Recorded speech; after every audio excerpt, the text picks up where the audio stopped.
하이 에브리원. 너 목소리. 어디 어디야? 자, 우리 오늘은 근데 여러분들이 자리에 앉은 배치가 최대한 나랑 막 이렇게 멀리 떨어지고 싶어가지고 막 발버둥을 치는 적이 역력하네요. 이게 뭐예요? 이게 비겠잖아. 왜 안 앉아? 너 이쪽으로. 이쪽으로 와 빨리. 여기 와서. 잘 안 보여. 거기서 보면 비스듬하게 보면 메모하는 것이 잘 안 보여. 여기나 둘 중에 아무 하지 마. 거기 말고 이렇게 앉아 네가. 자, 우리 오늘은 이제 확률과 통계 마지막 시간인데 이 마지막 시간에서는 이 통계를 배웠던 것들을 가지고 우리가 뭔가 조금 최종 그냥 피날레? 통계라고 해야 될까요? 통계다운 통계를 공부를 하는 부분이라고 볼 수가 있어요. 여러분들이 이제 흔히 통계라고 하면은 떠올릴 수 있는 게 뭐가 있어요? 통계라고 하면 가장 먼저 뭐 떠오르는 그 이미지가 있잖아. 표? 어떤 뭐 좀 더 구체적으로 통계라고 하면 여러분들 머릿속에 무슨 이미지가 연상됩니까? 그래. 통계 그래요. 근데 너무 막 이렇게 애매한 단어 말고 그냥 구체적인 상황을 말해주세요. 통계라고 하면은 어떤 상황들이 뭔가 어떤 상황이라고 했잖아요. 상황이라고 했으니까 어떤 상황이 좀 연상되십니까? 자료를 정리하는. 그래요. 그것이 통계의 정의이긴 한데, 그러니까 내가 지금 말하고 싶은 건 구체적인 상황 말이야. 구체적인 상황. 우리 일상적인 생활을 살면서 뭐 이렇게 통계라고 했을 때, 요런 것들을 통계라고 해라고 하는 그런 요게 통계의 일부야. 뭐 이렇게 생각하는 부분들 없어요? 설문조사. 뭐라고? 설문조사. 설문조사 같은 거, 가장 대표적인 설문조사 이런 것들이 뭐가 있습니까? 가장 대표적인 설문조사 뭐 있어요? 여러분들 전화 한 번도 받아본 적 없어요? 그래, 여론조사. 통계라고 하면 기본적으로 여러분들은 그런 것들이 먼저 연상이 될 거예요. 그것에 대해서 공부하는 게 오늘 시간이에요. 통계다운 통계, 진짜 우리가 통계라고 할 수 있을 만한 것, 우리가 알고 있는 그냥 통계 그 자체, 그것이 이제 우리가 오늘 다루는 내용입니다. 정확하게는 이제 그 여론조사라는 것이 실제로 전 국민을 다 대상으로 할 수도 있죠. 단어가 정확하게 기억이 안 나는데 전국의 인구를 조사하는 그 조사가 있어요. 직접 띵동 해가지고 누구 살아요? 막 하면서 이제 물어보는 인구주택 총조사인가? 아무튼 그런 조사는 이제 기본적으로 전부를 다 조사하는 거거든요. 한 5년에 한 번씩인가? 그렇게 이제 그 집으로 직접 찾아오셔가지고 인구를 조사하고 그래요. 정확하게 이제 명단위까지 해가지고 딱 잘라가지고 조사를 하는데 그런 경우에는 전체 집단을 다 조사하는 거고 아니면 또 그런 것들도 있죠. 그냥 예를 들어서 대통령 선거를 하기 전에 아니면 국회의원 선거를 할 때 어느 후보가 더 좋습니까? 이런 식으로 이제 물어봐가지고 설문조사하는 거. 이건 전 국민을 대상으로 하진 않잖아요. 그렇죠? 물론 전 국민이 전화를 한 번씩은 받기는 하지만 모든 여론조사가 전부 다 전 국민을 대상으로 하는 건 아니고 그냥 극히 일부만 딱 추출해가지고 그 일부에게만 조사를 하고 그걸 가지고 전체를 추정을 하죠. 그렇죠? 그러다 보니까 우리가 아무래도 조금 정확도는 떨어질 수는 있지만 훨씬 더 효율은 많이 높아질 수 있는 측면이 있습니다. 그래서 전체를 다 조사하는 것과 부분을 조사하는 것이 그런 장단점이 있는데 그것에 대해서 우리가 이번 시간에는 이 표본이라고 불리는 그 일부를 가지고 전체를 조사하는 표본 조사라고 부르거든요. 이 표본 조사를 이용한 모 집단의 그러니까 전체 집단을 모 집단이라고 합니다. 이 전체 집단의 특성과 어느 성질이라든지 어느 평균 이런 것들을 추정하는 것을 이번 시간에 다룰 거예요. 그래서 단원 이름 자체가 뭐예요? 단원 이름도 몰라. 적어도 이런 것들은 좀 보고 왔었어야지. 통계적 추정. 통계적 추정이라고 하는 단원에 대해서 공부를 할 겁니다. 그래서 이름 자체는 통계적 추정? 통계적 추정이 도대체 뭐야? 이렇게 생각이 들겠지만 이 통계적 추정이라는 건 오히려 여러분들에게 더 통계라고 하면은 떠오르는 연상되는 이미지와 더욱더 가까운 즉 통계다운 통계, 여러분들이 오히려 더 익숙하게 생각할 수 있는 그 통계에 대해서 공부를 할 예정이다. 알겠죠? 자, 그런데 이런 통계적 추정을 하기 위해서는 반드시 우리가 해야 하는 행동이 있어요. 그게 뭐냐? 각각의 용어의 정리, 그 다음에 그 용어들이 갖는 값을 구할 줄 알아야 됩니다. 오늘 그래서 배울 용어들이 뭐냐면요. 뭐 일단 대표적으로는 모집단, 아까 말이 툭 하고 튀어나왔죠. 모집단, 표본집단이라는 용어가 있고요. 이 모집단에서 우리가 평균 분산 표준 편차를 구했었죠. 당연히 표본 내에서도 평균 분산 표준 편차를 구할 수 있을 거예요. 그렇겠죠? 당연히 전체 집단을 가지고 내가 자료를 싹 정리해가지고 평균 분산 표준 편차를 구하는 것처럼 내가 표본이라고 부르는 것은 그 중에 일부를 똑 떼가지고 표본이라고 부르는데 이 표본 내에서 평균 분산 표준 편차를 구할 수 있을 거예요. 그리고 내가 여기에서 어느 방법으로 표본을 고르는 게 이게 한두 가지 방법이 아닐 겁니다. 자, 예를 들어서 200명의 학생들 중에서 10명의 표본을 뽑는 것은 정말 개수가 많죠, 그렇죠? 네, 내가 첫 번째 몇 명 중에 한 명을 뽑을까? 자, 몇 명 중에 한 명을 뽑아요? 내가 표본 10명을 뽑으려고 해. 200명이 있어요. 10명을 뽑으려고 해. 그럼 내가 이제 여기서 고민하겠지. 누굴 뽑을까? 자, 몇 가지 고민합니까? 200까지 고민을 하죠. 200까지 고민을 해요. 자, 그리고 난 다음에 두 번째 사람 뽑을 때 몇 명 중에 뽑을까라고 고민을 하겠죠? 자, 몇 가지 중에 고민을 합니까? 네, 그렇게 대답하실 것 같았어요. 그런데 우리가 표본을 뽑을 때는 나중에 이제 좀 이따 설명해 드리겠지만 임의 추출이라고 할 거예요. 임의 추출. 임의 추출이라는 것은 그냥 계속 뽑을 때마다 랜덤으로 뽑겠다는 거예요. 그렇다는 것은 아까 뽑혔던 놈이 또 뽑혀도 괜찮아. 자, 그래서 또 가지수가 몇 가지?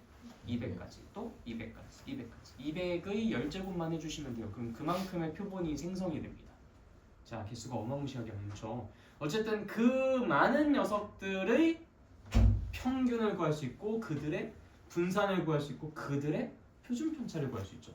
즉 내가 그 표본들 내 말을 살짝 잘못했어요. 미안. 표본들이 200의 10제곱의 개수가 나오는데 그 표본들의 각각의 평균들이 있을 거예요. 그렇죠? 근데 그 평균들을 가지고 또 다시 통계를 내는 거야. 걔네들의 평균, 걔네들의 분산, 걔네들의 표준 편차. 그래서 이거를 가지고 표본 평균의 평균, 표본 평균의 분산, 표본 평균의 표준 편차 이런 식의 용어를 사용합니다. 대충 이제 우리가 오늘 할 내용들에 대한 감을 잡고 있는 거예요. 자, 그러니까 다시 말해서 모평균, 모분산, 모표준 편차, 표본 평균, 표본 분산, 표본 표준 편차, 표본 평균의 평균, 표본 평균의 분산, 표본 평균의 표준 편차 이 총 9개 값을 공부를 합니다. 그 다음 이걸 가지고 우리가 연속항력분포에서 정규분포 가지고 뭐를 했었던 작업을 살짝 하고 그냥 그런 식으로 이제 우리가 조금 가지고 놀다가 얘네들을 이용해서 통계적 추정으로 들어갈 거예요.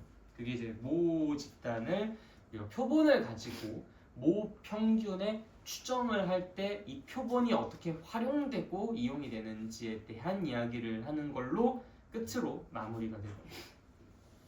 뭔가 좀 얘기만 들어봤는데 좀 하기가 싫죠, 그렇죠? 알겠습니다.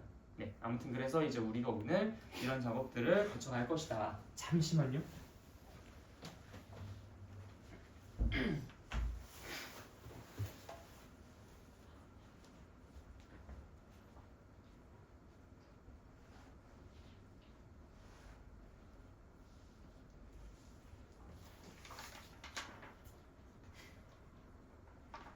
친구한테 이걸 아직 안 줬었나 보네.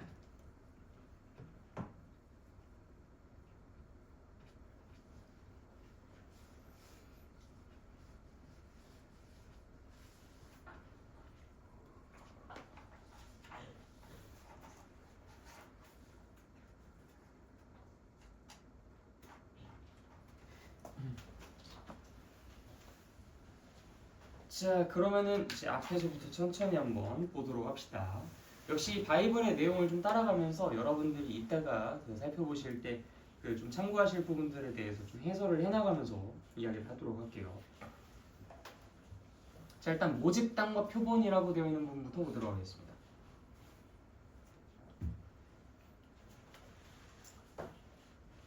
자, 모집단이라는 것은 쉽게 표현해가지고 어떤 자료 전체 집단을 말해요. 뭐 예를 들어서 어느 학교 고등학생 1학년 전체 학생 이게 이제 모집단이 될 수도 있고요. 아니면 뭐 우리나라 대한민국 뭐 전체 인구 이것이 또 모집단이 될 수도 있고요. 뭐가 되든지 그건 그 통계를 구하고자 하려고 하는 그 사람의 마음에 따라 달려 있는 거겠죠. 그래서 그 모집단은 이제 전체 집단이라고 생각해 주시면 되고요. 표본이라는 것은 그 모집단 내에서 적절한 방식으로 내가 일부를 추출하는 것, 그래서 만들어진 그 집단을 표본이라고 합니다. 예를 들어서 뭐 대한민국 전체 인구를 뭐 모집단이라고 했다면 그 중에 내가 뭐 1000명을 뽑겠다면 1000명, 뭐 10,000명을 뽑겠다면 10,000명 해가지고 그 일부를 뽑는 거죠. 자, 그런데 이렇게 뽑을 때 어떤 방법을 사용하냐면 내가 아까 전에 무슨 단어 썼어요? 추출을 하는데 어떻게 추출한다? 임의 추출을 한다. 임의라는 말은 랜덤이란 소리예요. 랜덤 추출을 한다. 임의 추출을 한다. 즉 다시 말해서 내가 어떤 의도도 갖지 않고 그냥 그 안에서 내가 하나 싹 뽑는다. 그리고 아무리 뽑힌 놈이라 하더라도 배제하지 않고 그 안에서 또 뽑는다. 이런 식으로 추출하는 임의 추출 방식을 사용해서 표본을 추출합니다. 자, 그런데 이제 그때 이 표본을 추출할 때 표본을 몇 개를 뽑아서 추출할지에 대해서 아까 내가 뭐 1000개가 될 수도 있고 뭐 10,000개가 될 수도 있고 뭐 200개가 될 수도 있고 그렇다고 했었죠. 이 표본 안에 대상의 개수, 이거를 우리가 뭐라고 부를 거냐면 표본의 크기라고 부를 겁니다. 자, 벌써 이제 용어가 좀 여러 개가 나왔어요. 일단 첫 번째, 전체 집단을 우리가 뭐라고 부르겠다? 모집단이라고 부르겠다. 그리고 이 전체 집단 내에서 내가 일부를 뽑았을 때 나타나는 그 집단을 뭐라고 부르겠다? 표본이라고 부르겠다. 표본이라고 부르겠다. 이 표본을 뽑을 때는 어떤 추출을 사용한다? 임의 추출을 사용한다. 랜덤으로 뽑는 것이기 때문에 이미 뽑혔던 놈도 배제하지 않고 또 뽑을 수가 있어요. 그래서 내가 대한민국의 인구 중에서 이제 10,000명을 뽑으려고 하는데 이제 여러분들만 10,000번 뽑힐 수도 있습니다. 수학적으로는 분명히 가능해요. 아주 희박한 확률이겠지만 말이죠. 그래서 임의 추출 방식을 사용한다. 자, 그리고 이제 그 표본을 뽑을 때 내가 몇 개를 뽑을까라는 것, 그 몇 개, 몇이라는 것은 표본의 뭐라고? 크기라고 부른다라는 거. 알겠죠? 그래서 용어가 좀 여러 개가 나왔어요, 순식간에. 자, 그 다음에 이 모집단을 조사하는 거는 전체를 조사한다라고 해서 전수조사라고 합니다. 전수조사. 이건 일상생활 살면서도 몇 번 들어봤었단 말이죠. 모집단 전체를 조사하는 거는 전수조사라고 하고요. 일단 표본을 조사하는 것은 표본조사라고 이야기를 합니다. 이거는 이제 국어적인 부분이니까. 그게 이제 269페이지 순식간에 다 지나가 버렸죠. 네. 그다음 270페이지에 있는 임의 추출이라는 단어에 대해서도 방금 이야기를 했고요. 다음 페이지. 그래서 이제 바이블 포인트 보시면은 전수조사, 표본조사, 모집단, 표본, 임의 추출이라는 이야기가 나옵니다. 그리고 표본의 크기에 대해서도 이제 같이 알아두고 가시면 좋겠고요. 자, 그리고 이제 그 다음 페이지는 뭐 보건 추출과 비보건 추출에 대한 이야기가 나오는데 뭐 이 정도는 다 아실 거라고 생각하니까 패스하도록 하겠습니다. 네. 자, 그리고 지금부터는 이제 내가 여기 필기를 하면서 좀 이야기를 진행해 볼 건데, 자, 우리가 아까 전에 총 9개 값에 대해서 이야기를 한다고 했었죠. 자, 일단 모집단에 대해서 이야기를 하도록 하겠습니다. 자, 모집단에서는 이제 평균, 분산, 표준 편차,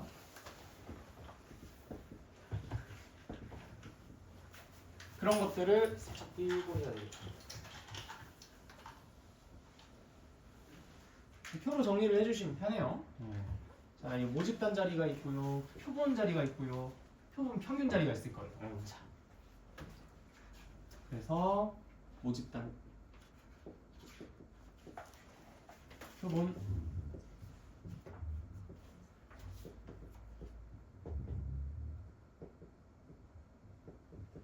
표본 평균. 아직 얘네들은 뭔지 모르실 거예요, 여러분들이.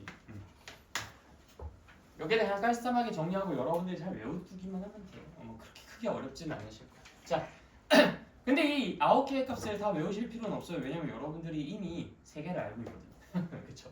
자, 모집단의 평균. 뭐라고 합니까? 기호로? 야이씨. 모집단. 맞아. EX라고 이야기를 하죠. EX. 근데 이제 이거는 영어 할 때는 소문자? M. 이렇게 이제 표현을 한다. 자, 분산은 어떻게 표현합니까? 분산은 V, X. 자, 이거는 시그마 제곱이라고 표현하면 되겠죠, 그렇죠? 자, 표준 편차는 시그마 X. 그래서 얘는 시그마라고 표현을 합니다, 그렇죠? 여러분들은 이미 3개를 알아요. 자, 근데 여기에서 내가 어느 표본을 딱 보고 난 다음에 그 안에서 평균을 구하고 그다음 분산을 구하고 표준 편차를 구할 수 있다고 했죠. 예를 들어서 내가 우리 학교 1학년 학생의 수학 시험 점수의 평균을 이야기하고 싶어. 그러면은 1학년 학생 전체를 다 조사해가지고 그 안에서 평균을 싹 구하면 되는 거죠, 그렇죠? 그게 무슨 평균이야?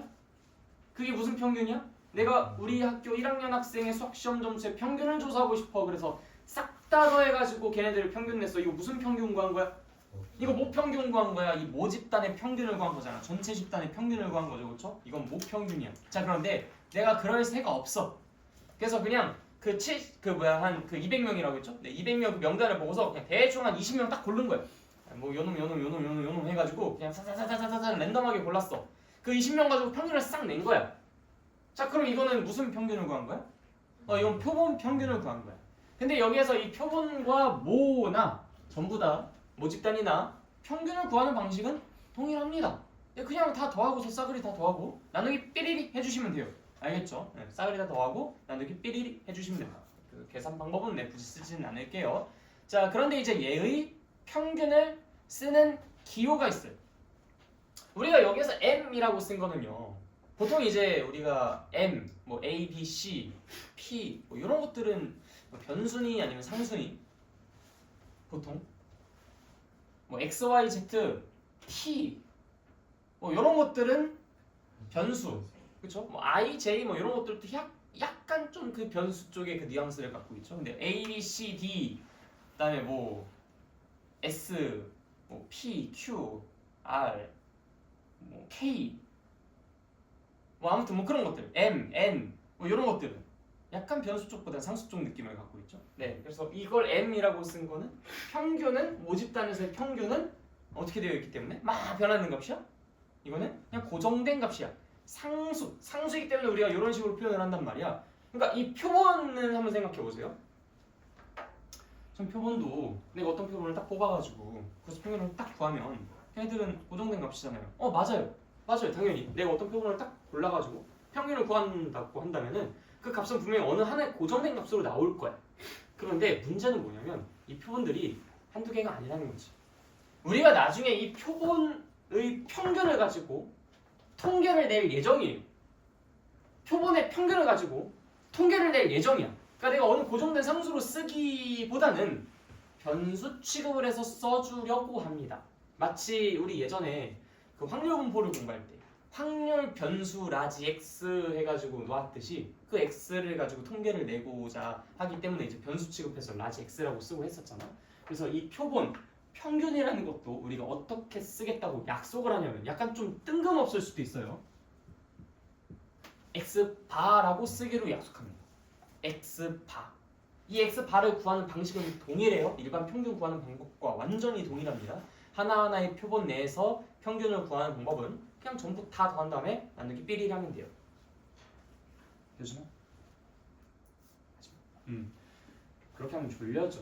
자꾸 기다려봐. 그래서 이제 우리가 이 표본 평균이라는 것은 분명히 어느 하나의 고정된 값을 갖기는 하지만 이 수많은 표본 평균들을 가지고 나는 통계를 낼 작정이기 때문에 이걸 애초에 쓸 때 변수 취급을 해서 써줄 겁니다. 그래서 x바라고 표현을 할 거예요. 알겠죠? 다시 왜 이걸 변수 취급을 해서 써준다고? 우리는 이걸 가지고 통계를 낼 작정이니까. 그래서 변수 취급을 해서 써준다. 이해됐어요? 예, 좋아요. 아주 뚜뚜하게 다들 잘 이해를 하고 계시는 것 같네요. 오늘 좀 목소리도 이상하고 좀 혀도 살찐 것 같고 왜 그러지?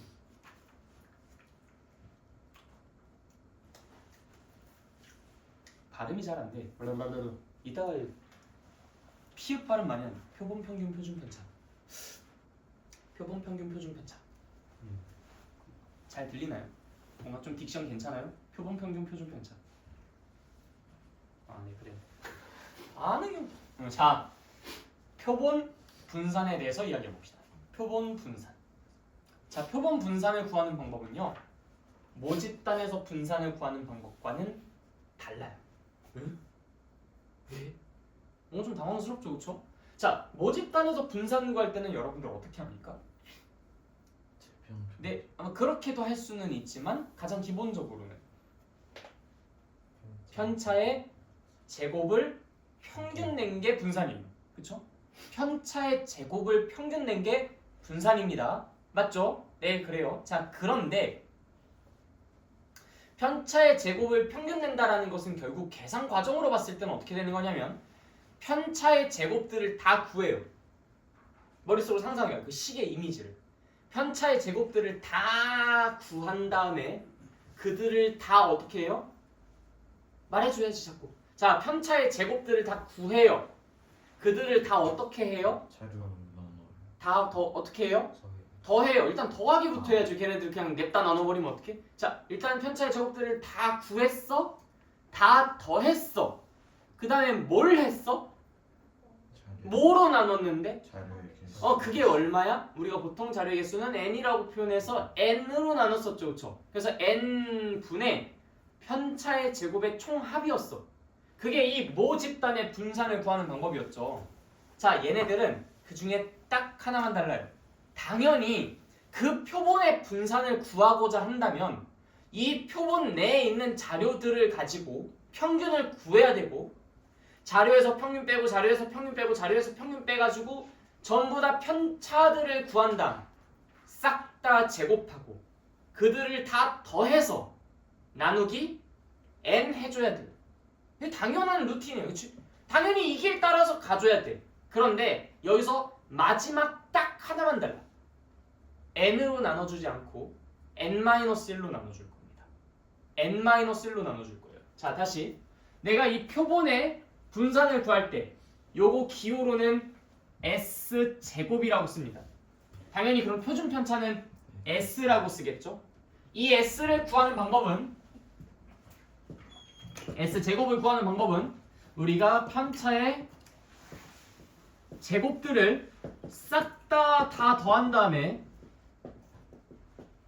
원래는 몇으로 나눠줘야 되는데 n으로 나눠줘야 되는데 n으로 나눠주는 게 아니라 뭐로 나눠준다? n-1로 나눠준다 라는 것만 기억해 두시면 됩니다. 뭐 이걸 겨냥해가지고 문제 다이렉트로 출제하는 건 요즘 들어 거의 안 보이기는 해요. 거의 안 보이긴 하는데 혹시라도 어느 표본 싹 주고 그 표본 가지고 내가 분산을 구하겠다라고 한다면 그러면 요거 n-1로 나눠가지고 분산을 구해줘야지. 안 그러면 다 틀려버립니다. 나 양심 고백할 거 있어요. 내가 고등학교 2학년 때 학력평가 모의고사를 봤는데 그때 요거 -1 안 해가지고 나 그 객관식 7번 문제부터 틀렸어. 와, 엄청 쪽팔린 거야. 보통 이제 여러분들 그 항상 시험 보고 나면 애들끼리 답 맞춰 보잖아. 무릎을 올려가지고 와가지고 이제 내 자리에서 답 맞추고 그러고 있는데 야 병신아 이거 왜 답이 5번이야? 막 이러는 거야. 그래서 이제 왜 5번이 아니야? 이거 계산하면 5번이지? 야 n-를 해야지 3번이지 해가지고 엄청 쪽팔려. 나 그거 가지고 놀림 거의 한 2달 당한 거 같아. 이거 몰랐다고. 아무튼 그런 아픈 기억이 있어서 나는 이거 절대 안 까먹습니다. 여러분들 한번 아픈 기억이 하나씩 있어야 되는데. 미안해 왜? 네, 만들어서 했어요? 네, 이거 프린트 줄게. 이거 다음 거. 이거 한번 받아서.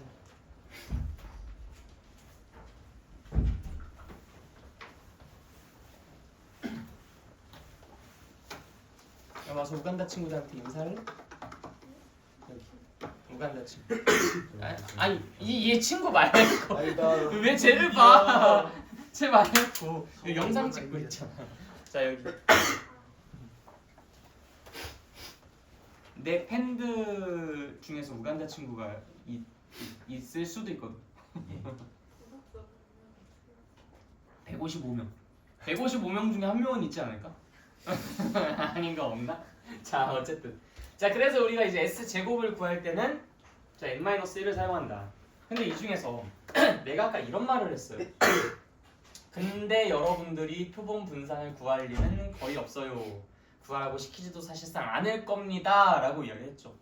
얘네 자체는 별로 그렇게 중요한 값은 아니에요. 여러분들이 구해야 할 아이들은 아니기 때문에 사실 몰라도 크게 지장은 없을 겁니다. 근데 알아는 두세요. 몰라도 크게 지장은 없어. 자 근데 이제 여기에서 이런 궁금증이 생기겠죠. 아니 뭐 분산이 뭐 정의가 막 이랬다 저랬다 하는 것도 아니고 왜 이때는 n으로 정상적으로 나눴으면서 왜 이때는 n-1로 나눠주냐 하면서 그 부분이 살짝 좀 갸우뚱하고 불만스러우실 수도 있어요. 자, 근데 방금 전에 내가 했었던 말 안에 힌트가 녹아있어. 우리가 결국에는요 이 통계를 내는 건 내가 추출한 표본에 대해서 관심이 있어서야 아니면은 전체 집단인 모집단에 대해서 관심이 있어서야? 모집단. 모집단에 대해서 관심이 있어서 그렇죠? 자, 내가 추출한 표본은 그 어느 누구도 관심도 안 갖습니다. 그렇죠? 네가 뭘 추출했든 내가 알게 뭐야. 그렇죠? 이 내가 추출한 표본에 대해서는 사실 다른 사람들이 그렇게 솔깃하지가 않아요. 그렇기 때문에 이 표본에 대한 어떤 그 놈들은 이 모집단을 추정하거나 이 모집단에 대한 어떤 그 값을 우리가 알아내는 데 사용이 되는 방향으로 차라리 의미와 역할과 가치를 지니는 게 더 낫습니다. 자, 그래서 이 모집단과 이 표본에 대해 이 분산을 한번 잘 살펴보면요.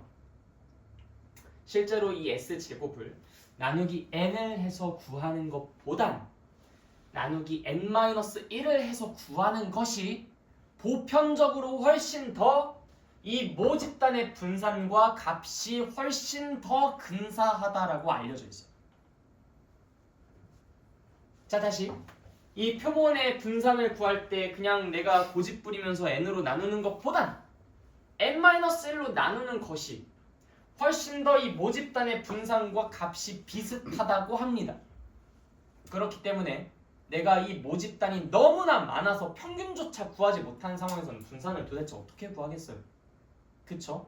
그때 내가 이 표본의 분산을 구하는 방법을 살짝 틀어줌으로써 모집단에서의 분산과 상당히 유사하게 만들 수 있다면 그렇게 계산법을 바꿔주는 게 상당히 의미 있고 가치 있는 행동일 수도 있겠다 해서 저렇게 바꿔서 이 모집단의 분산 대신 얘를 사용하는 경우에 그렇게 계산해서 사용하곤 합니다.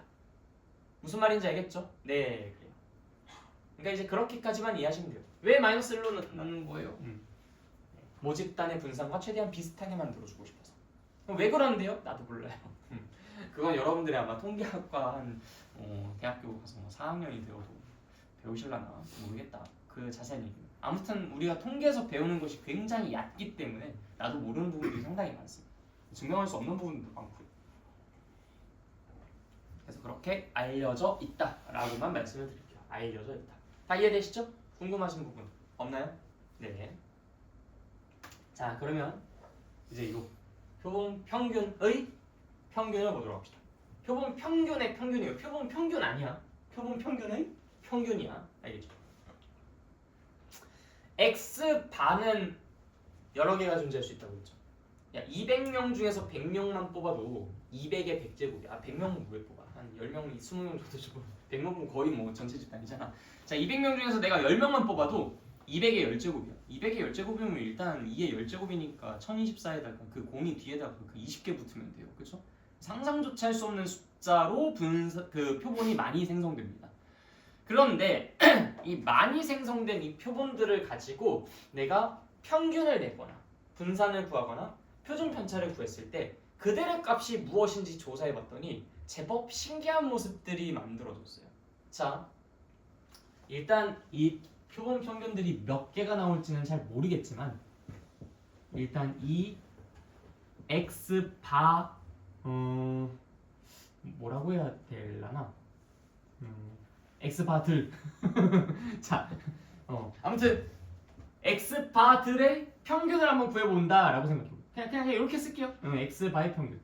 아, 그쵸, 이렇게 쓰죠. 실제로 이렇게 씁니다. 네, 미안해. 네, 잠깐 살짝 착각했어. 자, X바의 평균. 네, 이런 식으로 이제 쓸 수 있는데 이 X바의 평균이라는 것은 내가 구해본다면은 어떻게 생각하면 X바 첫 번째 것부터 점점점 X바가 몇 개가 존재하겠어요? 그럼 뭐 n개, 그쵸? 난 잘 몰라요. X바가 n개, n번째 것까지. 자, n개가 존재하니까 얘네들 싹 다 더한 다음에 어떻게 하면 되겠어? 아, 잠깐만. 여러분들 요거 이렇게 먼저 좀 써주고 갈게요. 좀 헷갈릴 수 있으니까. 얘는 2 하고서 X바가 1개, 2개, 우린 x바의 표본 평균들의 평균을 구하고 싶은 거니까 그럼 x1바, x2바, 점점점 플러스 xn바라는 것의 평균을 구하고 싶은 거잖아. 그쵸? 이렇게 표현하면 되나? 잠시만요. 표현의 오류에 대해서 한번 생각해 볼게요. x1 우리는 얘네들을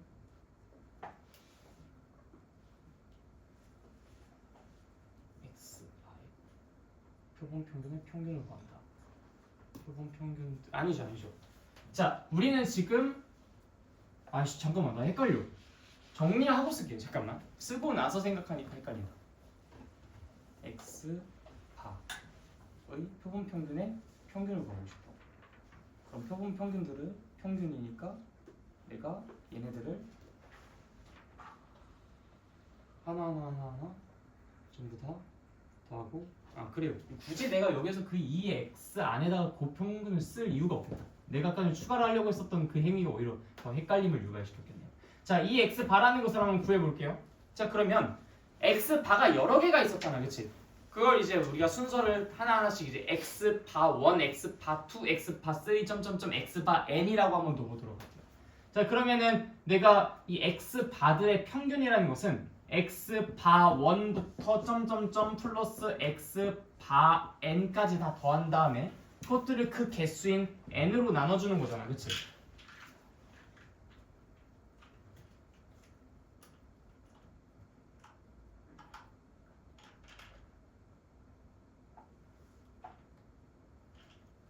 왜지? 나 자꾸 왜 말하면서 헷갈리지? 잠시만요.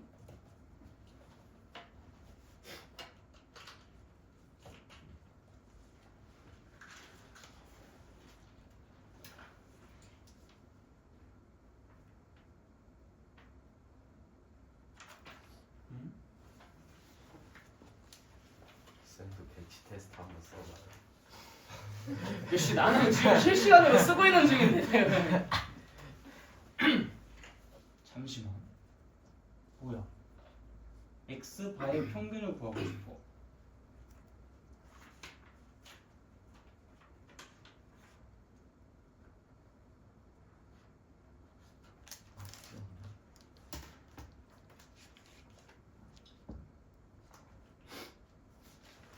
x 바의 평균을 저런 식으로 쓰는 게 맞고요. 제 정체는 저건데.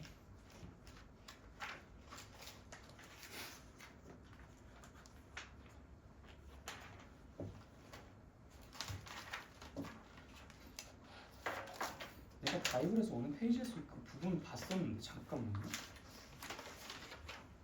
여러분들 275페이지 보셔도 돼요. 근데 잠시만. 나 이거 좀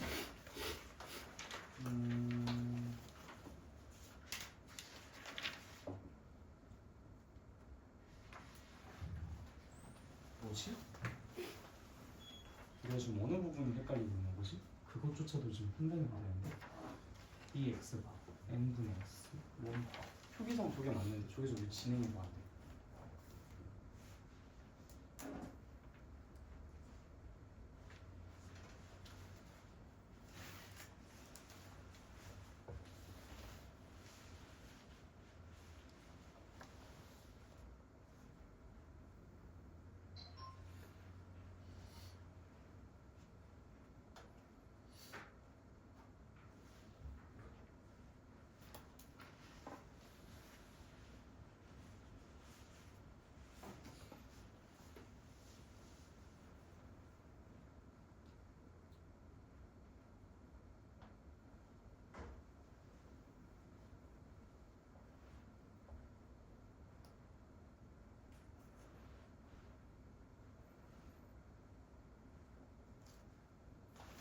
잠시만요.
요거는 내가 나중에 조금 더 확실하게 준비가 되면 다시 말씀드릴게요. 이거는 사실 여러분들에게 설명할 수 있는 방법은 가장 이제 직관적으로는 이 실제 모집단과 이 표본을 뽑아보면서 표본의 크기를 좀 작게 하면 표본들의 평균도 그다음 표본들의 개수도 그렇게 많아지거나 커지지 않으니까 그렇게 해서 이제 그것들을 평균 내보고 모집단의 평균과의 관계 그것들의 분산을 구해보고 이 모집단의 분산과의 관계 원래 이런 것들을 맞춰가면서 보여주는 게 원래는 이제 순서고 교과서에서 딱 그 정도 내용까지만 나와요. 그런데 이제 내가 이 부분을 좀 설명해 주려고 시작을 딱 끊었는데 이 친구는 여기에서 뭐 이 x1의 그러니까 표본 이 하나의 표본의 평균은 뭐 전부 다 이제 모평균과 똑같다라는 식으로 결론을 내려놓고서 지금 쓰고 있어서 이 방식은 일단 기본적으로 내가 얘기하고자 했었던 방식과는 좀 거리가 있는데 내가 여기서 무슨 얘기를 여러분들에게 하려고 준비를 했는지 지금 그걸 까먹어 버렸어. 그러니까 여기서 갑자기 턱 막히는 거야. 내가 어젯밤에 이걸 준비를 해놓고 내일 얘기해줘야지 하고서 요거랑 요거 두 개를 준비를 해놨거든요. VX 봐도 이제 그거랑 똑같이 해가지고 이야기를 해주려고. 근데 지금 내가 요 얘기를 쏙 까먹어버린 거야 지금. 기억이 하나도 안 나. 그래서 이거는 내가 나중에 생각이 나면 다시 한번 AS를 해드리도록 하겠습니다. 근데 어쨌든 이걸 증명하는 건 여러분들의 소감은 아니에요. 그냥 좋은 아이디어가 떠올라서 그걸 소개해주려고 시작을 했는데 그게 기억이 안 나가지고 지금 말을 못 하고 있는 상태. 아무튼 근데 요 내용까지는 여러분들이 몰라도 돼. 그래서 여러분들한테는 어떻게 교과서에서도 나와 있냐면 그렇다고 알려져 있다라고만 나와요. 그렇다고 알려져 있다. 아쉬워가지고 계속 좀 생각을 해보려고 했는데 도저히 생각이 안 나네요. 네. 그냥 써드리도록 할게요. 어떤 식으로 이제 여러분들이 이걸 계산하시면 되냐면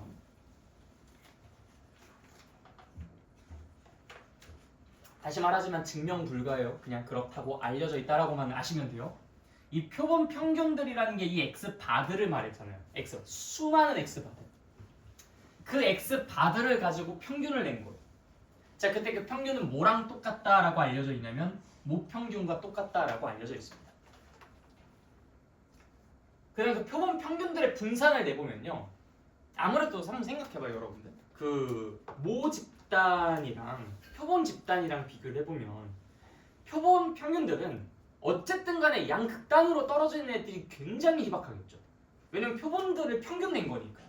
각자 개개인의 점수들을 보면은 뭐 100점도 있고 막 저 빵점도 있고 막 다 있을 텐데 내가 10명씩 추출해가지고 만든 표본들의 평균들을 따다다다다다다 구해봤는데 그 표본 평균이 뭐 0점이 나오는 경우가 있겠냐 사실상? 그렇죠. 이 표본 평균이 100점이 나오는 경우가 있겠어요? 없겠죠. 거의 이 중앙 쪽으로 좀 몰려있는 값들로 많이 나타날 거예요. 그래서 모집단이 약간 이런 느낌이라고 한다면 표본 평균들의 그 분포 상태를 보면 거의 뭐 가운데 싹 몰려있는 그런 느낌이 들겠죠. 그렇죠? 그러다 보니까 산포도가 더 어때요? 더 작아요? 더 커요? 작아요. 더 작지. 그러다 보니까 이 표본 평균의 분산은 이 모 집단의 분산보단 당연히 작아. 그쵸? 얼마나 작을까? n제곱배만큼 된 만큼으로 작다라는 것이 알려져 있어요. 그래서 n제곱분의 n분의 미안합니다. n분의 시그마 제곱. 네. n분의가 된 거예요. n분의 시그마 제곱. n분의 1배만큼 작아졌다라고 알려져 있습니다. 그 다음 당연히 그 표본 평균 표준 편차는 요것에다가 루트만 씌워주면 되죠. 그래서 루트 n분의 시그마라고 생각해 주시면 돼요.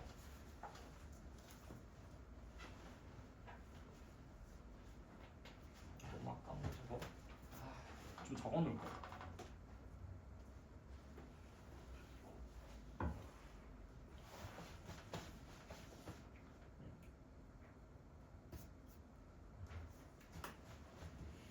자, 그래서 이 9개 값을 정리를 해보자면 일단 첫 번째 모집단의 평균, 분산, 표준 편차는 m, 시그마 제곱, 시그마 여러분들이 이미 알고 있는 값들이고요.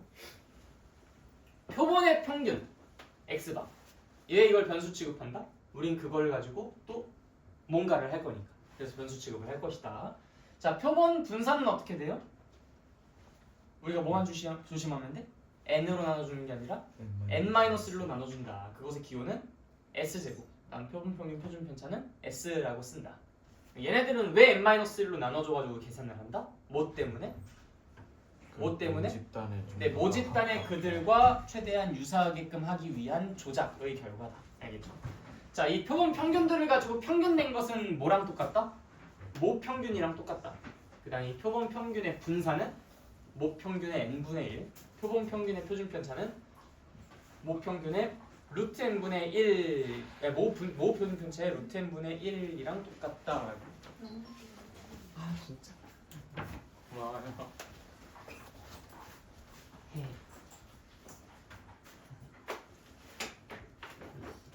뭘까? 자,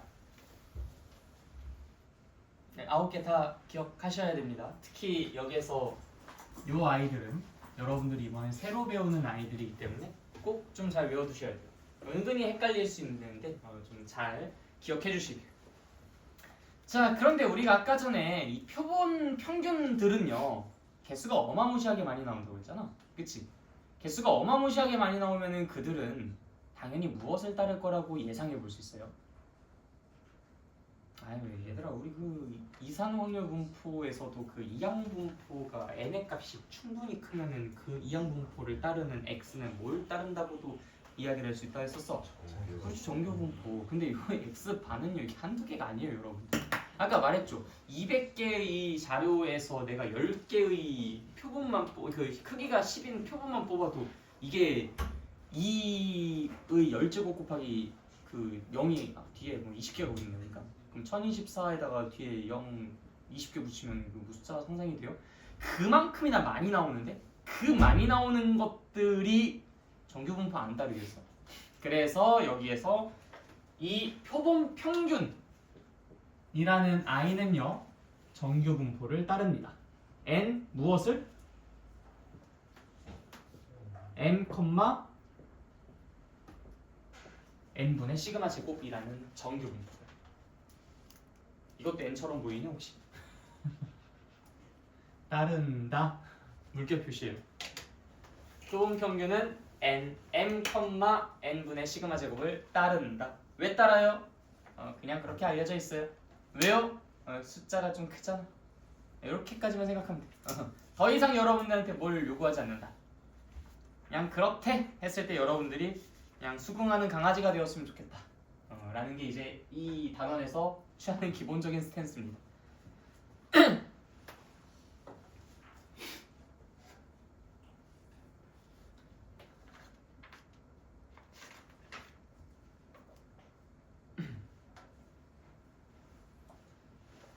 그래서 이제 이와 관련된 문제가 어떻게 나오냐면요. 그쪽이 280페이지 예제 2번처럼 나옵니다. 이 예제 2번 문제를 같이 쓰면서 풀어보도록 할게요. 이거 지워도 괜찮죠?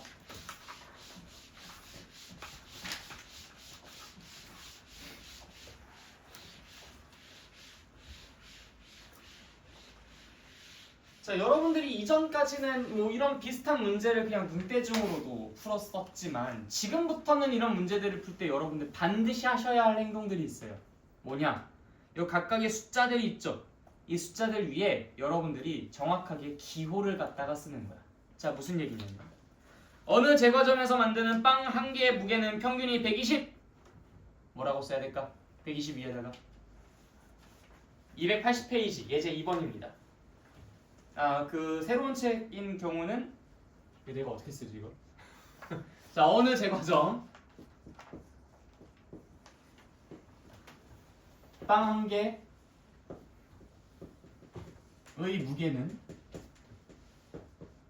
무게의 평균은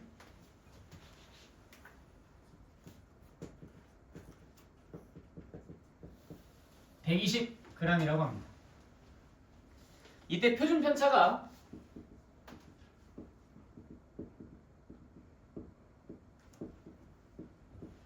24g인 정규 분포를 따른대요. 이 중에서 36개를 임의 추출 하려고 하는데 빵 무게의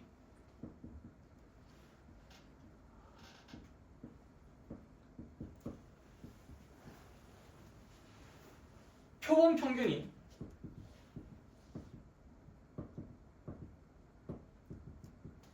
112g 이하일 8? 확률을 구해라 라는 문제입니다. 네. 어느 제과점 빵 한 개 무게 평균이 120g이다. 이 표준 편차가 24인 정규 분포를 따른다고 하고요. 36개를 이미 추출했는데 이 빵 무게 표본 평균이 112g 이하일 확률을 구해라. 자, 도대체 뭔 말인지 못 알아듣겠죠, 그렇죠? 큰일 났다 생각 드시죠? 네. 근데 여기서 마술을 보여줄게. 여러분들이 이 문제에 답을 낼 수 있다니까. 정말 신기하죠? 지금으로부터 딱 2분 뒤에 여러분들은 이 문제에 답을 구할 수 있어요. 자, 뭐만 잘 성실하게 하시면 되냐면 각각의 숫자 위에 정확한 기호만 쓰시면 됩니다. 자, 어느 제과점 빵 한 개 무게 평균이 120g이라고 합니다. 뭐예요 이게? M 조사. 좋아. 자, 표준 편차가 24g이다. 뭐야? 시그마. 정규 분포를 따른다. 아하. 이 x라는 빵 한 개 무게가 따른다. 무엇을? n 120,24의 제곱을 따르는구나. 다 일일이 쓰는 거예요. 이런 것들을 진짜 꼭 써줘. 안 써주면 진짜 너네들 치명상이 있는다. 이거 그냥 문자만 봤을 때는 뭔 소리인지 하나도 못 알아들어요. 자, 근데 36개를 이미 추출했대요. 자, 36개 여기 위에다가 뭐라고 써야 돼? n 표본의 크기 n 빵 무게 표본 평균이 자 표본 평균 위에다가 x 바. 자 서연 씨, 네 지금 저 찰칵 소리가 들리면 목욕한다. 문 잠긴 거예요? 네, 거의 대부분 항상 너가 들어오면 문 잠기더라고. 자, 그래서 표본 평균 위에다가 x 바라고 쓰고요. 112 이하일 확률이라고 했으니까 이 위에다가 뭐라고 쓰면 돼요? p 확률 뭐가? x 바가 어떨? 112 이하일 확률을 구하자. 자, 요것만 쓰면은 너네가 뭘 해야 될지가 아주 명확해집니다. 자, 우리가 아까 전에 x 바가 뭘 따른다고 했어요? x 바가 뭘 따른다고 했어? 그 정교분포 따른다고 했죠? 정교분포 따르는 놈의 확률을 구하라 라는 문제가 되어버렸네? 그쵸? 그래. 그러면 x 바가 도대체 무슨 정교분포를 따르는지 우리는 지금 그것이 핵심 뭔가 포커스가 좀 꽂혀져야 되는 부분 아니겠어? 이걸 구하려면 말이죠. 지금은 x가 무슨 정규분포를 따르는지만 나와있지 x 바가 무슨 정규분포를 따르는지는 아직 안 나와있잖아. 그쵸? 그럼 x 바가 어떤 정규분포를 따르는지 요 위에다가 바로 써보도록 합시다. x 바는 따릅니다. 무엇을? n. 자, 뭐였어요? x 바의 평균이 뭐였습니까? x 바의 평균? 120. 네, 모평균이랑 똑같죠? 그래서 120. 그 다음에 이 x바의 표준 편차의 제곱 혹은 x바의 분산 써주시면 되는데 웬만하면 우리는 표준 편차의 제곱을 써야 되는 거니까 루트 n 분의 시그마가 표본 평균의 표준 편차였어요. 그쵸? 뭐라고 써야 돼? 자, 아까 n이 뭐였어? 36이었으니까 루트 n 분의 하니까 6분의 오케이, 6분의 24 해서 답은 6분의 24의 제곱, 즉 다시 말해서 4의 제곱이라고 써주시면 되겠다. 여기까지 이해됐어요? 네, 좋아요. 자, 그럼 그 상태에서 바로 다시 이걸 보세요. 다르게 보일 겁니다. 120으로부터 몇 표준 편차만큼 떨어져 있어요? 몇 표준 편차만큼 떨어져 있어요? 8 표준 편차만큼 떨어져 있다고? 우리가 그래서 112는 120으로부터 2 표준 편차만큼 떨어져 있다. 반대구나. 112 이하라고 했죠? 그러니까 이제 여기에다가 이렇게 빗금치를 해주시면 되겠다. 그러면 이제 0.5에서 0.4772 빼주면은 그게 정답이겠다 하면 되겠죠.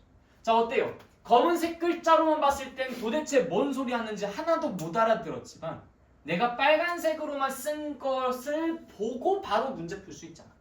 즉 여러분들이 여기에다가 이런 표시들을 하는 건 생존을 위한 발버둥입니다. 그냥 이거 하면 좋아 이런 개념이 아니에요. 안 하면 안 보여요. 근데 하면 다 보여. 자 그래서 여러분들 숫자 바꾸기 2-1번 문제 풀어보도록 합시다. 내가 이거 여기에다가 또 써줄게요.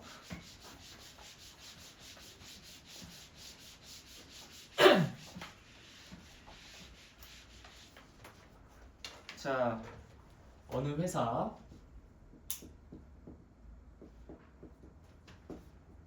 건전지 생산을 한대요.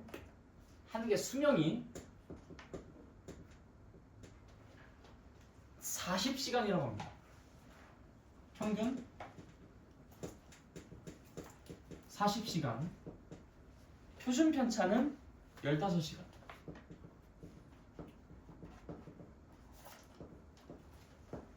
어? 15시간. 해서 이제 정규 분포를 따르면 돼요. 정규 분포.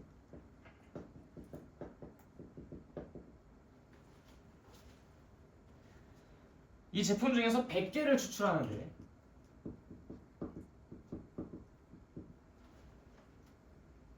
이 건전지의 수명이 표본 평균이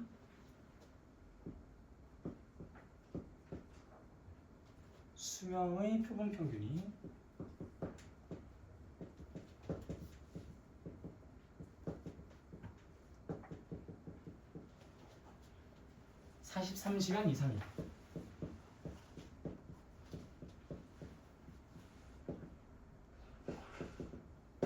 확률을 구하라.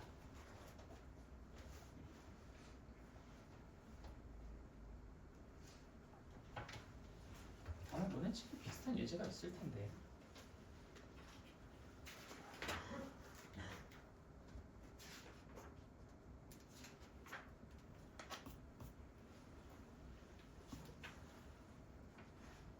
아예 다 다르게 써놨네.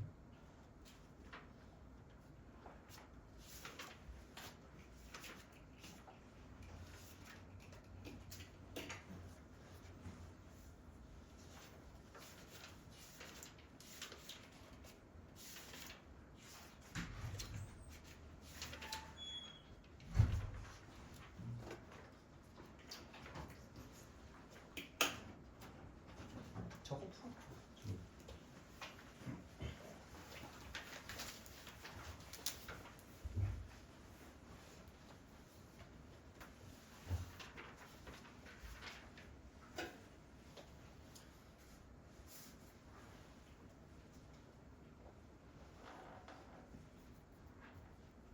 자, 다 되셨죠? 그대로 같이 보겠습니다. 자, 뭐라고만 쓰면 된다고요? 이 숫자나 중요한 부분들에 여러분들이 이걸 조금 내가 뭘 구하려고 하는지라든지 이게 뭘 따른지라든지 이런 것들을 잘 표기만 해주시면 돼요. 자, 어느 회사 건전지 수명이 평균 40시간이래요. 자, 이게 뭘 나타내는 거예요? M. 표준 편차는 15시간이라고 합니다. 시그마. 정규 분포를 따른대요. 아하, X라는 것은 따른다. N. 무엇을? 40,15의 제곱을. 자, 100개를 추출한다고 합니다. 100개 뭐예요? N. 자, 건전지 수명의 표본 평균이 자, 뭐가? X 바가 43시간 이상일. 43시간 이상일. 무엇을 구해라? 확률을 구해라. 요것만 그대로 적으면 뭘 하고 싶은 게 막 생겨. 뭐 하고 싶어요? 아, 나 지금 X바의 확률 구하고 싶은데 그럼 당연히 X바의 확률 분포를 구하고 싶겠다. 그럼 당연히 X바의 확률 분포는 N 40, 자 100개래요. 100개. 그러니까 뭐야 이거? 네, 100이라는 것의 루트, 그러니까 당연히 10분의 15 제곱 이렇게 써지는 거죠. 얼마? 1.5의 제곱. 뭐 2분의 3, 뭐 1.5 다 좋아요. 1.5의 제곱. 자, 그러면은 보십시오. X라는 것이 43이야? 그러면 몇 표준 편차만큼? 2 표준 편차만큼 떨어져 있겠구나. 43은 1.5 두 개가 40으로부터 더 떨어진 거잖아. 그치? 그래서 쓱 하고 여기 2, 43 이상이라고 했으니까 이 부분이겠다. 아까랑 답이 똑같네요. 그죠? 어떻게 하는지 이해됐어요? 쓰니까 쉽죠. 안 쓰면 더럽게 어려운데. 오케이?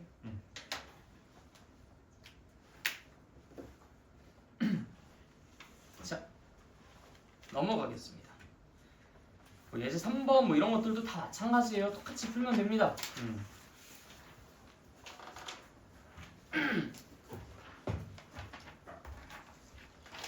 자, 그 다음에 이제 우리가 모평균의 추정이라고 해서 신뢰도와 신뢰 구간에 대한 이야기를 해보도록 할게요. 이게 개정 후는요, 저기 뒤에 모비율의 추정이라는 내용이 하나가 추가가 되었어요.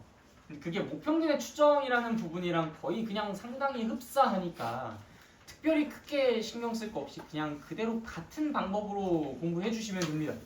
그러니까 우리는 그냥 이 모집단을 가지고 그 표본을 가지고 모집단을 추정하는 모평균을 추정하는 것만 오늘 이 시간에서 다룰 거고요. 모비율을 추정하는 것은 나중에 이제 여러분들 각자 개인적으로 개정 후이신 분들은 뭐 수업 시간이든 그때 따로 다루도록 하겠습니다. 알겠죠? 그래서 오늘은 이 모평균의 추정, 신뢰도, 신뢰 구간이라는 이야기만 하도록 할게요. 자, 우리가 이 모평균의 추정에서도 이야기해야 할 단어들이 좀 몇 개가 있습니다. 자, 일단 신뢰도라는 개념과 신뢰 구간이라는 이야기에 대해서 좀 해봐야 되는데, 여러분들 그 여론조사 발표했었을 때 이런 얘기들 좀 본 적 있지 않아요? 그 신뢰도 95%의 뭐 표본 오차 뭐 플러스 마이너스 2.5% 이런 식의 이야기를 뭐 들어본 적이 있었을 겁니다. 그렇죠? 뭐 여론조사 조금 이렇게 뉴스 같은 거 보시면은 그런 얘기들이 막 이렇게 써져 있어요. 그게 뭔 말인가 싶죠. 그 이야기에 대해서 이제 오늘 다루게 되는데, 신뢰도라는 것은 내 진술이 맞을 가능성을 뜻하는 거고요. 신뢰 구간이라는 것은 내가 말하고자 하는 범위를 신뢰 구간이라고 합니다. 무슨 얘기냐? 자, 예를 들어서 어느 학교 학생들 1학년 학생들의 수학 시험 점수의 평균을 내가 몰라요. 근데 이제 내가 어느 표본을 가지고 조사를 해봤어. 어느 표본을 가지고 조사를 해봤는데 평균이 40점이 나온 거야. 그런데 내가 이것을 가지고 야, 평균이 40점이야. 모집단의 평균은 40점일 거야. 라고 얘기를 하면 이게 맞을 가능성이 얼마나 될까요? 맞을 가능성이 얼마나 될 것 같아요? 내가 좀 가려줄까 이렇게? 여긴가? 자, 너한테만 하이라이트가 켜져 있어. 자, 어때요? 이 진술에 대해서? 이 학교 학생들의 수학 시험 성적의 평균은 40점이야. 자, 이 진술이 틀렸을 때 나는 당장 모가지가 날아가. 나는 죽을 확률이 몇 %일까? 몰라요? 엄청 높다라는 것의 기준이 뭐야? 거의? 난 100% 죽어요, 여러분들. 안 그래요? 정확히 40점일 확률이 얼마나 되겠어요, 이게? 정확히 40점. 이 포인트로 이야기하면 난 100% 죽죠. 근데 내가 여기서 만약에 한 30점에서 50점 사이 정도쯤 될걸? 이라고 이야기를 한다면요? 그만큼 난 죽을 가능성이 더 낮아지겠죠, 그쵸? 아마 평균은 한 0점에서 한 100점 사이에 있지 않을까? 절대 죽지 않겠다는 소리죠, 그쵸? 자, 그러니까 이게 지금 뭐냐면은 내가 표본 가지고 모평균을, 그러니까 표본 가지고 표본 평균을 구해요. 그럼 이것이 모평균이랑 아예 관련이 없지는 않을 거예요. 그래서 이걸 기준으로 해서 양 날개 범위를 정합니다. 그래서 한 5점 정도씩, 한 10점 정도씩, 아니면 뭐 20점 정도씩 이렇게 날개를 잡아요. 그래서 이 구간 안에 실제 모평균이 있을 거야 라고 이야기를 할 때 이 진술이 맞을 가능성을 신뢰도라고 하는 거고요. 이 진술의 범위를 신뢰 구간이라고 하는 거예요. 무슨 말인지 이해됐어요? 그래서 아까 전에 이제 그 여론조사에 대한 이야기를 했잖아요, 그렇죠? 그 어떤 A라는 그 후보가 근데 정확한 그 멘트를 몰라가지고 오차 범위라고 하는구나. 네. 그 어떤 A라는 후보의 그 지지율을 조사해 본 결과 40%. 그다음에 또 까먹었다. 오차 범위는 오차 범위는 플러스 마이너스 2.5%, 뭐 신뢰도는 95%입니다. 뭐 이런 식으로 이야기를 했다는 것이 정확한 말뜻이 뭐냐면요.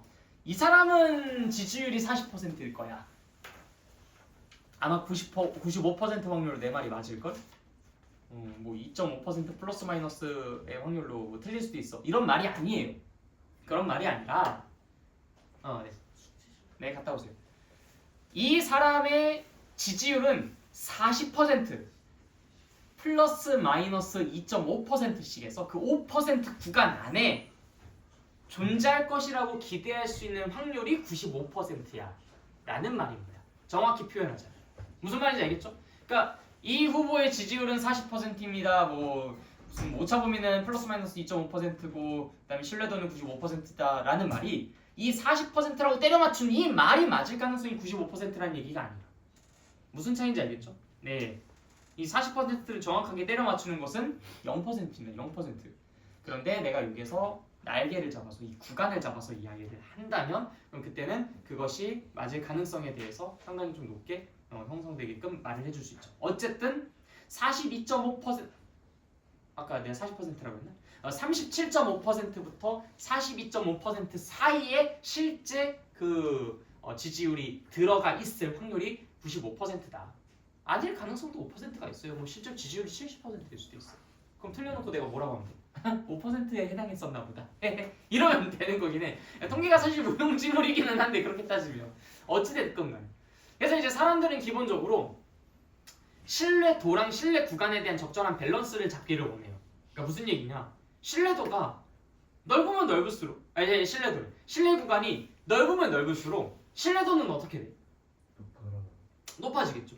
신뢰 구간이 좁으면 좁을수록 신뢰도는 당연히 더 떨어질 거야. 자, 그러면 우리는 신뢰도를 높이기 위해서 왜냐면 내 말이 거짓말처럼 들리면 안 되니까 웬만하면 맞았으면 좋겠잖아. 웬만하면 사람들이 그것을 가지고 오 그렇구나 라고 좀 신뢰를 가져줬으면 좋겠잖아. 그럼 신뢰도를 이빠이 올리면 되겠네? 그럼 무슨 문제가 발생한다고? 신뢰도를 엄청나게 높이면 신뢰 구간이 망가져 버려요. 자, 예를 들어서 내가 이 후보의 그 지지율을 한번 조사해 봤더니 그 한 10%에서 한 70% 사이에 있는 것 같아 라고 이야기를 했어. 그러면 이 말이 뭐 물론 뭐 맞기는 맞겠죠. 안 그래요? 뭐 당연히 10%에서 70% 안에는 들어가겠지. 그런데 짤데기가 없잖아. 필요 없는 진술이잖아. 그럼 나도 할 수 있어. 그건 굳이 여론조사를 하지 않아도 그냥 지나가는 사람 딱 물어보서 이 후보가 10%에서 70% 사이에 지지율이 존재할 것 같다고 생각하십니까? 예? 하고서 가겠지. 이 사람도 할 수 있어. 그러니까 이게 아무런 쓸모가 없는 가치 없는 진술인 거예요. 그러니까 신뢰 구간의 길이가 길어지면 그건 또 그 나름대로 문제가 되는 거지. 그럼 신뢰 구간의 길이를 짧게 줄이면 되겠네? 그것도 문제가 될 수 있어. 예를 들어서 뭔가 조금 그래도 좀 느낌이 좀 괜찮아. 이 후보의 지지율은 39%에서 41% 사이에 있습니다. 라고 하면서 신뢰 구간의 길이를 확 하고 짧게 줄였어. 그러면 당연히 그만큼 뭐가 어떻게 변하겠어? 신뢰도가 많이 줄어들겠죠. 그런 에러가 발생합니다. 그래서 내 말이 가치가 있게 만들려면 신뢰도가 떨어지고 내 말이 신뢰가 있게 만들려면 가치가 떨어지는 그런 아이러니한 상황이 발생해요.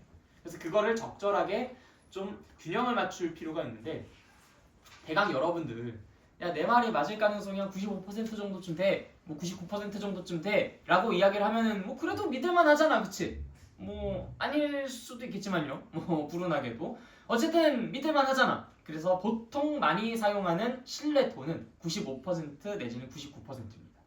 일상적인 어떤 통계 상황에서. 그리고 여러분들이 실제로 지금 이 책에서 다루는 신뢰도는 95%나 99%가 훨씬 많아요. 물론 이제 그 밖의 신뢰도들도 뭐 제법 있긴 하지만 뭐 80% 신뢰도 뭐 이런 것들도 문제로 가끔씩 출제가 되기는 하는데 뭐 그런 것들은 이제 뭐 표를 하나 그려가지고 보여주기도 합니다. 어쨌든 근데 이제 거의 대부분은 95% 또는 99%다. 그럼 그때의 신뢰 구간은 어떻게 되는데? 그러니까 궁금하잖아, 그쵸? 그걸 알아보는 게 지금 이 시간에 할 이야기입니다. 95%의 신뢰도로 내 진술이 맞게끔 신뢰 구간을 잡으려면 어떻게 잡으면 되는데? 라는 것을 이야기하고 싶은 게 이 소담원의 하이라이트. 무슨 말인지 이해됐어요? 네, 오케이, 좋아요. 자, 그러면은 진행해 보도록 합시다.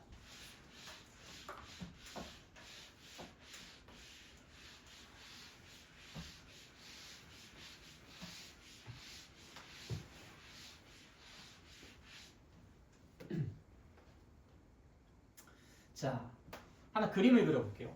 자, 이것이 실제 신만이 아는 모평균이라고 해보자. 근데 내가 표본을 잡으면 표본 평균이 요놈이 나올 수도 있고, 뭐 요놈이 나올 수도 있고, 뭐 요놈이 나올 수도 있고, 뭐 요놈이 나올 수도 있고, 요놈이 나올 수도 있고, 요놈이 나올 수도 있고, 요놈이 나올 수도 있고, 요놈이 나올 수도 있고, 요놈이 나올 수도 있고, 요놈이 나올 수도 있고, 요놈이 나올 수도 있고, 요놈이 나올 수도 있고, 요놈이 나올 수도 있고, 요놈이 나올 수도 있고, 정말 다양하게 나올 수가 있겠죠. 자, 그런데 내가 그렇게 잡은 이 표본들 중에서 95%가 어느 정도 구간을 잡았을 때 이 모 평균을 품고 있을 가능성이 95%면 좋겠다라고 설계를 하고 있는 거잖아, 그치? 무슨 말인지 이해됐어요? 즉 내가 이 양쪽으로 한 5 정도쯤을 잡으면 좋을까? 뭐 10 정도쯤을 잡으면 좋을까? 이런 것들을 지금 설계하고 있는 거야. 자, 그러면 이 표본 평균들 중에서 내가 예를 들어 한 요 정도쯤만 잡았다고 하자. 자, 그러면 얘는 실제 모 평균을 포함하고 있어요? 못 포함하고 있어요? 못하고 있죠. 자, 이 친구는 어때요? 아주 살짝 좀 못 미치네요. 네, 포함 못하고 있죠. 이 친구는 어때요? 포함하고 있죠. 이거 괜찮은 놈이야. 자, 이 친구는 어때요? 이 친구는 오케이. 에이, 얘는 글렀어. 얘는 안 돼. 얘는 돼. 얘도 돼. 얘는 안 돼. 안 돼. 돼. 뭐 이런 식으로 말이야. 그래서 이렇게 되는 놈들이 95%가 되게끔 내가 날개의 길이를 어떻게 잡아야 될까 지금 이걸 고민하고 있는 거잖아, 그치? 자, 그거를 수식으로 어떻게 좀 표현을 해보면 좋겠냐면 내가 구한 x바라는 것에 마이너스 알파를 하고 x바에 플러스 알파를 한 것 사이에 m이 있으면 좋겠는데 그 확률이 얼마였으면 좋겠다고? 95%였으면 좋겠다. 별로 어렵잖아요, 그쵸? 이 말 자체가 그렇게 어려운 말은 아니야. 내가 잡은 표본 평균에 마이너스 알파랑 플러스 알파를 한 그 날개 안에 m이 들어갈 그 가능성이 95%였으면 좋겠다. 무슨 말인지 이해됐어요? 네, 오케이. 좋아. 그때 우리가 요 알파가 도대체 어느 놈인지 요거를 찾아주면은 그럼 그것이 이제 신뢰 구간이 되는 거겠죠, 그렇죠?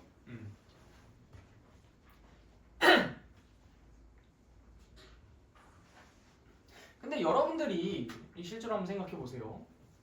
요 x 바라는 것이 사실 여기서 변수 아니야? 그죠? 그런데 이 변수가 막 이렇게 양쪽에 막 퍼져 있고 막 이렇게 하다 보니까 우리가 일반적으로 구했었던 막 x 바가 막 뭐보다 어쩌고저쩌고의 확률을 구할 때 그런 느낌은 좀 아닌 것 같은데, 그쵸? 그럼 이걸 어떻게 하면 될까? 해서 얘를 약간 입장을 바꿔서 봅니다. 자, 내가 x바에서 딱 팔을 뻗었어. 요 안에 모평균 있네. 다행이다. 라고 하는 상황과 딱 팔을 펼쳤는데 없네. 하는 이 상황이 마치 모평균이야. 모평균 기준으로 똑같이 날개 잡아서 표본 평균 있네. 라는 상황과 표본 평균 없네. 라는 상황이랑 똑같은 상황이잖아. 그렇지 않아요? 그래서 이 말은요 결국 뭐랑 똑같은 말이냐면 모평균 빼기 알파와 모평균 플러스 알파 사이에 실제 내가 구한 표본 평균이 들어가 있을 확률이 0.95입니다 라고 말하는 것과 정확하게 일치합니다. 그렇겠죠? 아, 내가 여기 표본 평균에서 날개 잡아다가 여기 안에 모평균이 있다라고 얘기하는 것과 내가 모평균에서 딱 날개 잡아다가 요 안에 내가 구한 표본 평균이 있다라는 말이랑 결국 같은 말이잖아. 없다라는 말도 또 결국 같은 말인 거고. 그래서 이 말과 이 말은 정확하게 똑같습니다. 그리고 굉장히 반가워 보이죠. 이건 우리가 늘 지금까지 다뤄왔던 표본 평균의 어쩌고저쩌고일 확률을 구하는 일반적인 형태로 바뀌어진 거니까. 그쵸? 우리 아까 전에도 문제 풀었잖아요. 뭐 x 바가 뭐 43보다 뭐 이하일 뭐 확률 뭐 이런 것들 구했잖아. 그럼 뭐 당연히 뭐 37보다 크거나 같고 x 바가 뭐 43 이하일 확률 이런 것들도 이야기를 할 수 있겠지. 근데 여기에 우리가 막 갑자기 23 뭐 x 바 마이너스 뭐 3 그다음에 뭐 x 바 플러스 5 뭐 이런 확률 이런 거는 본 적 있어요? 너무 뭔가 좀 헷갈리게 적혀있잖아. 물론 이걸 부등식의 성질을 적절하게 이용해가지고 내가 양변에다 x바를 빼주고 어쩌고저쩌고 해가지고 만들어줄 수는 있기는 해요. 근데 그 복잡한 과정을 거치면 여기가 좀 지저분해지니까 사이가 좀 지저분해지니까 그냥 직관적으로 이해를 시킨 겁니다. 무슨 말인지 알겠죠? 네, 그래서 우리가 이런 꼴은 원치 않고 이런 꼴들을 원하는데 이런 꼴들을 만들어주기 위해서 이걸 만들었다. 근데 어떤 방법을 사용해서? 조금 직관적인 방법을 사용해서. 근데 아마 이 책에는 조금 바보 같은 방법을 사용해서 유도를 하고 있을 거예요. 잘 모르겠지만 어디 갔나? 모르겠어요. 네, 아무튼 이 칠판만 보시면 돼요, 여러분. 자, 그럼 이제 우리가 여기에서 요 알파가 뭔지 요것만 알아내면은 그럼 게임 셋이네, 그치? 응. 근데 이 x 바가 정교분포 따르잖아요. 무슨 정교분포를 따르지? n 불러봐봐. m,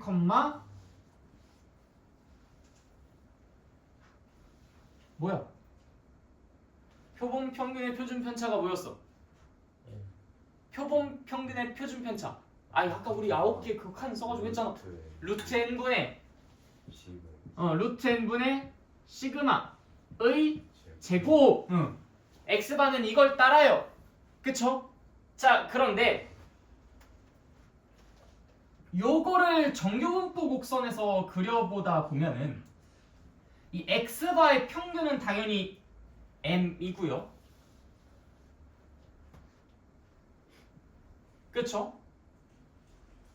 m-알파는 이쪽으로 알파만큼 간 녀석이고 m-알파 m+알파는 이쪽으로 알파만큼 간 녀석일 겁니다.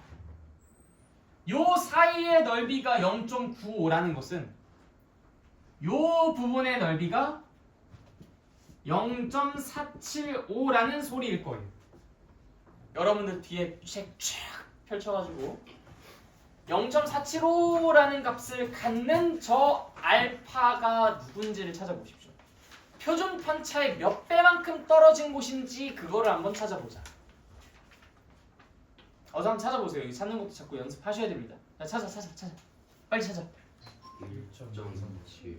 네, 1.97이니까 네, 좋아요. 그렇다는 것은 이 m으로부터 몇 배 표준 편차만큼 떨어져 있다는 거야? 몇 배 표준 편차만큼 떨어져 있다는 거야? 야, 방금 전에 너네가 말했잖아.